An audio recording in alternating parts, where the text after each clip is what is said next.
वो भाग्यशाली विजेता बन जाएं, जिसे एक चमचमाता हुआ ब्रांड न्यू सैमसंग स्मार्टफोन मिल जाए। इसके अलावा और भी गिफ्ट हैम्पर्स आपका इंतजार कर रहे हैं, तो फिर देर किस बात की। अभी हमारी यूट्यूब चैनल को सब्सक्राइब करें, कमेंट करें, शेयर करें, हमारी वेबसाइट को विजिट करें और अपनी किस्मत चमकाएं। धन्यवाद।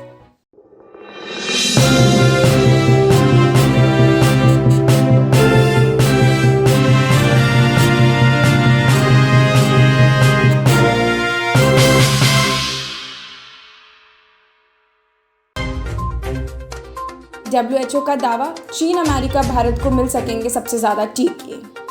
रूसी राष्ट्रपति ने कहा, भारत चीन विवाद सुलझाने में सक्षम। मोदी सरकार की ट्विटर को आखिरी चेतावनी। ट्विटर ने खेली प्रमुख नेताओं के साथ ब्लू टिक आंख मिचोली। अर्थशास्त्री अस्त्यम सेन ने कहा, सरकार के भ्रम के कारण बढ़ा कोरोना। ममता के भतीजे अभिषेक को मिला प्रमोशन। भारत की सबसे सस्ती वैक्सीन कॉर्बेवैक्स 2 डोज की कीमत 500 रुपये। टैक्स पेयर्स अब मोबाइल से भर सकेंगे ITR। अब नीलाम होगी भगोड़े व्यापारी विजय माल्या की संपत्ति। दलित महिला प्रधान के साथ दबंगों ने की बदसलूकी। आइए जानते हैं खबरें विस्तार से।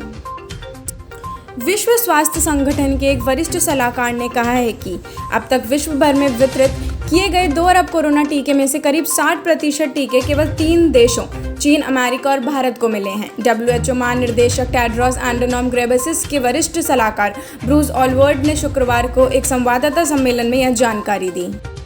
रूसी राष्ट्रपति व्लादिमीर पुतिन ने शनिवार को कहा है कि पीएम नरेंद्र मोदी और चाइनीज राष्ट्रपति शी जी जिनपिंग जिम्मेदार नेता है और दोनों देशों के बीच सीमा विवाद को सुलझाने में सक्षम हैं। रूसी राष्ट्रपति ने यह भी कहा है कि दोनों के बीच किसी तीसरे को नहीं आना चाहिए। उन्होंने कहा कि भारत और चीन जल्द ही किसी समाधान पर पहुंच जाएंगे।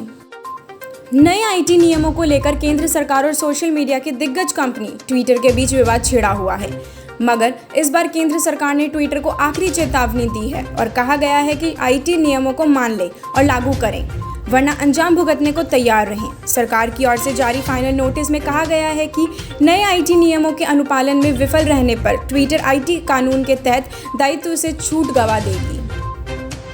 देश के जाने माने राजनेताओं के ट्विटर हैंडल से ब्लू टिक हटाने के बाद से ही ट्विटर विवाद में आ गया है। हालांकि RSS प्रमुख मोहन भागवत के ट्विटर अकाउंट से हटाया गया ब्लू टिक फिर से वापस कर दिया गया है।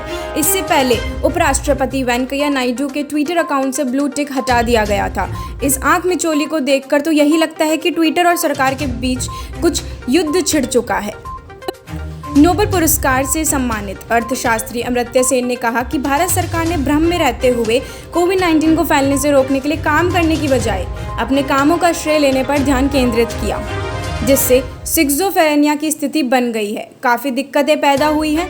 आपकी जानकारी के लिए बता दें कि सिक्सोफ्रेनिया एक गंभीर मनोरोग है जिससे रोगी वास्तविक और काल्पनिक संसार में भेद नहीं कर पाता है। पश्चिम बंगाल में जीत के बाद तृणमूल कांग्रेस की सुप्रीमो और मुख्यमंत्री ममता बनर्जी ने भतीजे अभिषेक को प्रमोट कर दिया है। पार्टी में उनका कद बढ़ा दिया गया है, उन्हें TMC का महासचिव बना दिया गया है। वहीं अभिषेक को जगह तृणमूल यूथ कांग्रेस की जिम्मेदारी पार्टी नेता और अभिनेत्री सायोनी घोष को दी गई है। पहले कोरोना वायरस का कहर और फिर ऑक्सीजन, दवाई और वैक्सीन की किल्लत ने देश भर के नाक में दम कर दिया है। इस सब के बीच एक राहत की खबर आ रही है। भारत में जल्द ही अब तक की सबसे सस्ती कोरोना वैक्सीन लॉन्च होने वाली है। दरअसल भारत की वैक्सीन बायोलॉजिकल ई ने कॉर्बेवैक्स नामक कोरोना वैक्सीन को तैयार किया है। फिलहाल इस वैक्सीन के तीसरे फेज का ट्रायल चल रहा है। यदि इसे इमरजेंसी अप्रूवल मिलता है तो इसके 1 नहीं बल्कि 2 डोज की कीमत महज 500 रुपये होगी।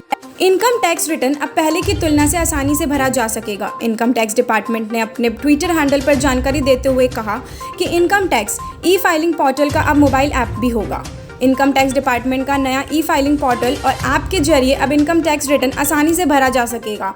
इस नए पोर्टल के जरिए ITR form, pre filed income tax, सरल इनकम टैक्स भी भरे जा सकेंगे। काफ़ी लंबे समय से देश से फरार चल रहे शराब कारोबारी विजय माल्या की संपत्ति को बेचने की अनुमति prevention of money landing act court ने दे दी है।